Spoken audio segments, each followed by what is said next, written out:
Magkano na po yung kilo ng mangga sa inyo? Dito po sa amin 100 pesos na lang tapos napakatatamis pa. Kaya naman po tara, gawin nating negosyo yan.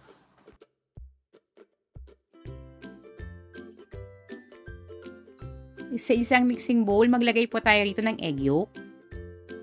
Hindi ko na po ipinakita pa kung paano ko po hiniwala yung ating egg yolk sa egg whites. Depende na po ito sa inyong proseso para naman po hindi maging ganun kahaba itong ating video. Maglagay rin po tayo rito ng white sugar at asin. Kailangan rin po natin dito ng oil. Ang gamit ko po rito ay chiffon oil. Para po sa mga gustong alamin kung ano po yung ginamit ko, ilalagay ko po dyan sa ating pong comment box. Maglalagay rin po tayo rito ng vanilla. At dito po, nakat po kasi yung video, naglagay po tayo rito ng tubig at nung tang na powder juice. Then, minix lang po natin mabuti bago po natin ihahalo ito po ang ating mga dry ingredients. Naka-fast forward lang po itong ating video para naman po hindi masyadong mahaba, pero dahan-dahan lang po sa paghahalo.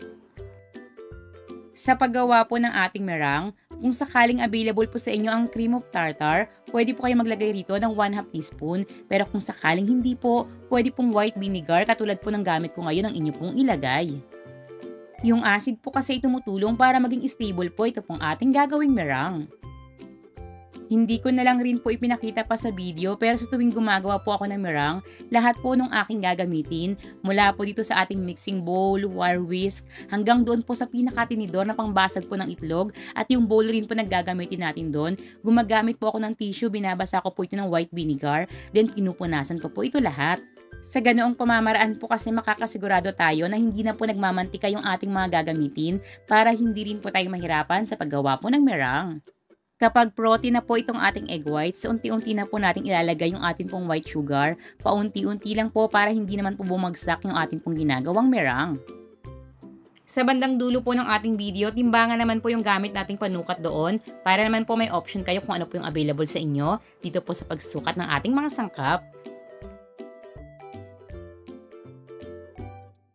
O ito naman po yung indikasyon para po malaman nyo na okay na po itong inyong meringue. Kapag nakakapag-create na po kayo ng ganyan pong patusok, pwedeng-pwede na po ito. Ihahalo na po natin ito sa atin pong cake batter.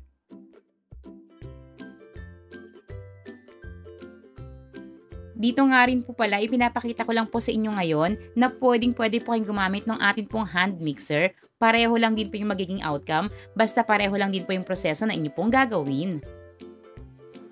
Katulad po nung lagi kong ibinibilin sa inyo, sa paghahalo po ng ating cake batter at meringue, cut and fold process po yung inyong gamitin, huwag pong bilisan, gaanan lang po yung inyong kamay.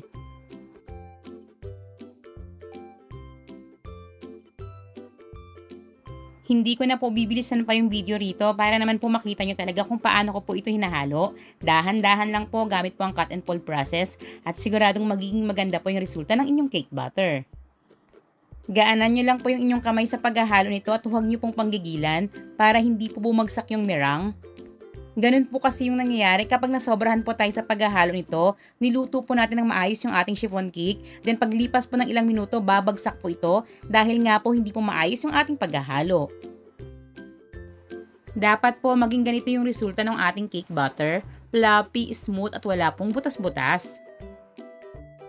10 inches by 14 inches, 2.5 naman po yung pinakakapal nung gamit ko pong pan. Naglagay lang din po tayo ng parchment paper sa pinakailalim, then dahan-dahan na po natin ibuhos rito yung ating cake butter at i-flatten lang po natin yung pinakaibabaw. Bali ang ginagawa ko po, bago ko pa po umpisahang gawin yung ating meringue, isasaksak ko na po yung oven at i-preheat ko na po ito para saktong-sakto po after po nating ma-ready ito pong ating ginagawang cake, diretso na po agad salang. Isa rin po sa napaka-importante, huwag niyo pong kalimutan, itaktak niyo pong mabuti ito pong pan bago niyo po isalang sa inyong oven. Makatutulong po yan para ma-release yung mga bubbles na atin pong na-create. I-bake po natin ito sa preheated oven ng 160 degrees Celsius. Ang init po itaas at baba ng 23 minutes. Still, nakadepende pa rin po yan sa gamit nyong oven. Dapat po gamay nyo po yung inyong mga gamit para po sa bawat isasalang nyo po o lulutuin, alam nyo po kung gaano katagal, gaano kainit po yung inyong kailangan. At yes, sa mga nagtatanong, pwede po itong lutuin sa inyong steamer. Kapag kulong-kulo na po yung tubig sa inyong steamer, hinaan na lang po yung lakas ng apoy sa medium-low heat at i-steam po natin ito ng 25 minutes. Mag-toothpick test, kapag basa pa po yung toothpick, magdagdag po ng ilang minuto. Kapag okay na, pwede na po itong hanguin.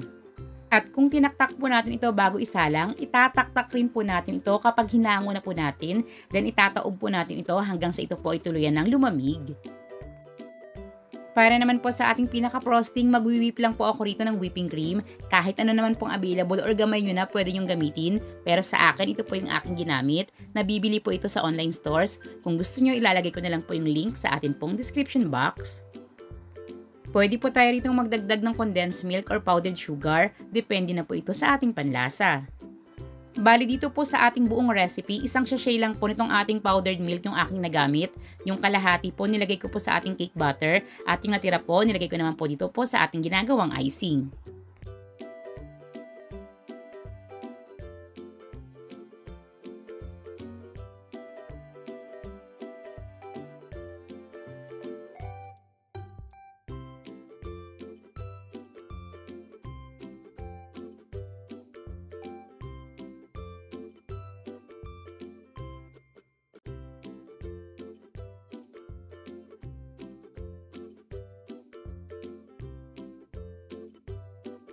Yung ating pinaka-cake, hinati ko lang po ito sa 6 dahil ito po yung kakasya dun po sa packaging na aking gagamitin.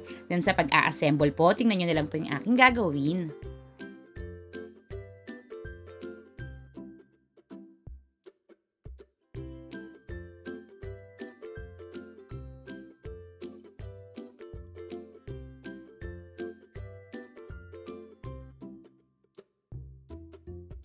Medyo mura yung mangga ngayon kaya pwede tayong maging generous sa paglalagay nito. I-slice lang po natin ito sa laki na gusto natin.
At ito na nga po yung ating mango cake. Gamit po yung ating napakalambot na chiffon cake. Talaga naman pong pagpipiestahan ito dahil tamang-tama lang po yung tamis at napakasarap.